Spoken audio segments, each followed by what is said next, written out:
അഷ്ടമുടിക്കായലിന്റെ ഓളങ്ങൾ കഥ പറയുന്ന തീരം. അവിടെ 2 നൂറ്റാണ്ടുകളുടെ ചരിത്രഭാരം പേറി ഒരു മഹാമന്ദിരം നിലനിൽപ്പുണ്ട്. തിരുവിതാംകൂറിലെ ഏക റെസിഡൻസി ബംഗ്ലാവായിരുന്നു കൊല്ലത്തെ ആശ്രാമം ഗസ്റ്റ് ഹൗസ്.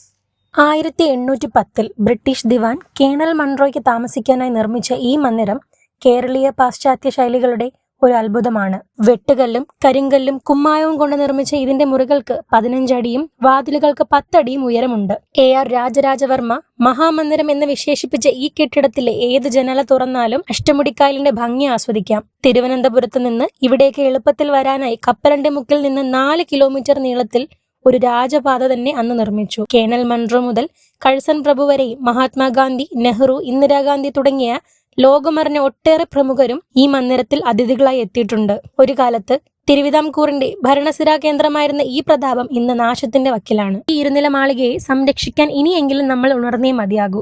കേവലം ഒരു ഗവൺമെന്റ് കെട്ടിടം എന്നതിലുപരി വിനോദസഞ്ചാര സാധ്യതകളും ചരിത്ര പ്രാധാന്യവുമുള്ള ഈ റെസിഡൻസി ബംഗ്ലാവ് പുനരുദ്ധരിക്കപ്പെടണം. പൈതൃക സംരക്ഷണത്തിന് വലിയ പദ്ധതി ഒരുക്കി ഈ മഹാമന്ദിരത്തെ അതിന്റെ പഴയ പ്രതാപത്തിലേക്ക് കൊണ്ടുവരാൻ സർക്കാർ തയ്യാറാകണം. കൊല്ലത്ത് നിന്നും അഷ്ബാ സലീം, കൊല്ലം സ്റ്റോറീസ്.